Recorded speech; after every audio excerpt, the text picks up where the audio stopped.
नमस्कार दोस्तों, हरतालिका तीज व्रत कथा। इस व्रत को महिलाएं बड़ा ही धूमधाम से निर्जन निराहार रहकर रात भर जागरण करके ही मनाती है। इसे करने से महिलाएं के अखंड सौभाग्य की प्राप्ति होती है और शिव माँ पार्वती के आशीर्वाद प्राप्त होता है। एक बार भगवान शिव ने पार्वती जी को उनके पूर्व जन्म का स्मरण कराने के उद्देश्य से इस व्रत के महत्व की कथा कही थी। भगवान शंकर बोले, हे गौरी, पर्वतराज हिमालय पर स्थित गंगा के तट पर तुमने अपनी बाल्य अवस्था में 12 वर्षों तक अधोमुखी होकर घोर तप किया था। इतनी अवधि तुमने अन्न न खाकर पेड़ों के सूखे पत्ते चबाकर व्यतीत किए। माघ की विकराल शीतलता में तुमने निरंतर जल में प्रवेश करके तप किया था। बैसाख की जला देने वाली गर्मी में तुमने पंच अग्नि से शरीर को तपाया था। श्रावण की मूसलाधार वर्षा में खुले आसमान के नीचे बिना अन्न जल ग्रहण किए समय व्यतीत किया था। तुम्हारे पिता तुम्हारी कष्ट साध्य तपस्या को देखकर बड़े दुखी होते थे, उन्हें बड़ा क्लेश होता था। तब एक दिन तुम्हारी तपस्या तथा पिता के क्लेश को देखकर नारद जी तुम्हारे घर पधारे। तुम्हारे पिता ने हृदय से अतिथि सत्कार करके उनके आने का कारण पूछा। नारद जी ने कहा, गिरिराज, मैं भगवान विष्णु के भेजने पर यहाँ उपस्थित हुआ हूँ। आपकी कन्या ने बड़ा कठोर तप किया है। इसे प्रसन्न होकर वे आपकी सुपुत्री से विवाह करना चाहते हैं। इस संदर्भ में आपकी राय जानना चाहती हूँ। नारद जी की बात सुनकर गिरिराज गदगद होगा, खुशी का ठिकाना न रहा। उनके तो जैसे सारे क्लेश ही दूर हो गए। प्रसन्नचित्त होकर वे बोले, श्रीमान, यदि स्वयं विष्णु मेरी कन्या का वरण करना चाहते हैं तो भला मुझे क्या आपत्ति हो सकती है। वे तो साक्षात ब्रह्म है। हे महर्षि, यह तो हर पिता की इच्छा होती है कि उसकी पुत्री सुख संपदा से युक्त पति के घर की लक्ष्मी बने। पिता की सार्थकता इसी में है कि पति के घर जाकर उसकी पुत्री पिता के घर से अधिक सुखी रहे। तुम्हारे पिता की स्वीकृति पाकर नारद जी विष्णु के पास गए और उनसे तुम्हारे ब्याह के निश्चित होने का समाचार सुनाया। मगर इस विवाह संबंध की बात जब तुम्हारे कान में पड़ी तो तुम्हारे दुख का ठिकाना न रहा। तुम्हारी एक सखी ने तुम्हारी इस मानसिक दशा को समझने का कारण पूछा। तब तुमने बताया, मैंने सच्चे हृदय से भगवान शंकर को अपहरण कर लिया है, पति के रूप में स्वीकार कर लिया है, किंतु मेरे पिता ने मेरा विवाह विष्णु जी से निश्चित कर दिया है। मैं विचित्र धर्म संकट में हूँ। अब क्या करूँ? प्राण छोड़ने के अतिरिक्त अब कोई भी उपाय शेष नहीं बचा है। तुम्हारी सखी बड़ी ही समझदार और सूझबूझ वाली थी। उसने कहा, सखी, प्राण त्यागने का इसमें कारण ही नहीं है। संकट के मौके पर धैर्य से काम लेना चाहिए। नारी के जीवन की सार्थकता इसी में है कि पति रूप में हृदय से जिसे एक बार स्वीकार कर लिया, जीवन पर्यंत उसी से निर्वाह करें।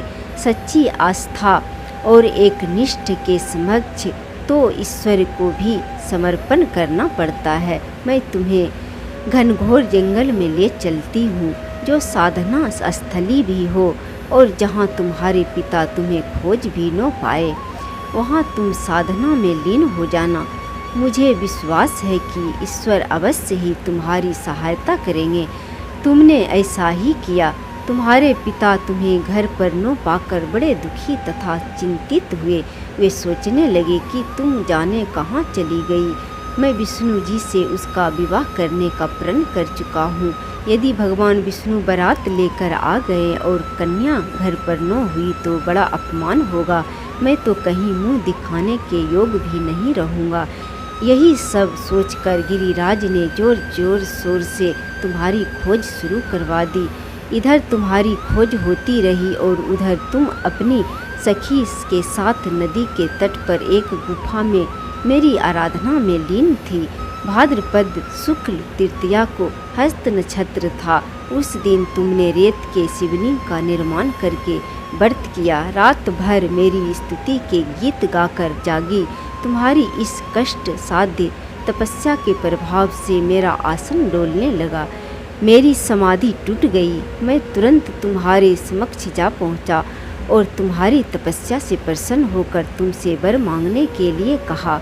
तब अपनी तपस्या के फलस्वरूप मुझे अपने समक्ष पाकर तुमने कहा, मैं हृदय से आपको पति के रूप में वरण कर चुकी हूँ।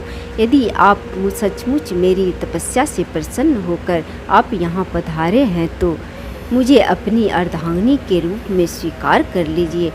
तब मैं तथा अस्तु कहकर कैलाश पर्वत पर लौट आया।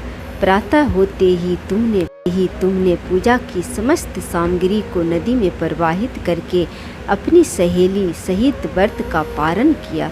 उसी समय अपने मित्र बंधु वे दरबारियों सहित गिरिराज तुम्हें खोजते खोजते वहां आ पहुँचे और तुम्हारी इस कष्ट साध्य तपस्या का कारण तथा उद्देश्य पूछा।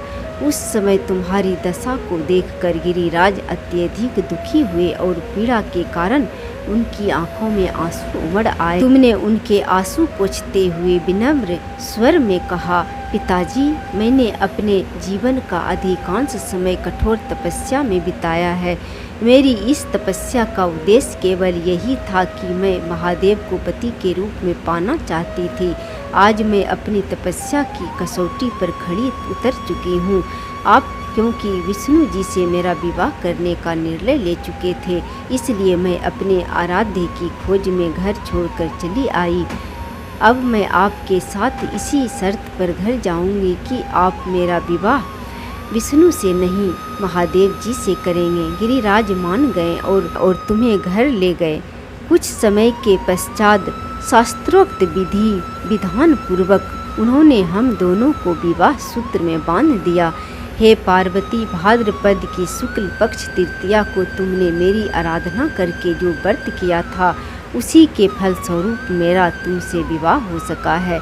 इसका महत्व यह है कि मैं इस व्रत के करने वाली कुमारियों को मनोवांछित फल देता हूँ। इसलिए सौभाग्य की इच्छा करने वाली प्रत्येक युवती को यह व्रत पूरी एक निष्ठ तथा आस्था से करना चाहिए।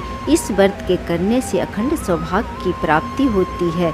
हर हर महादेव की जय।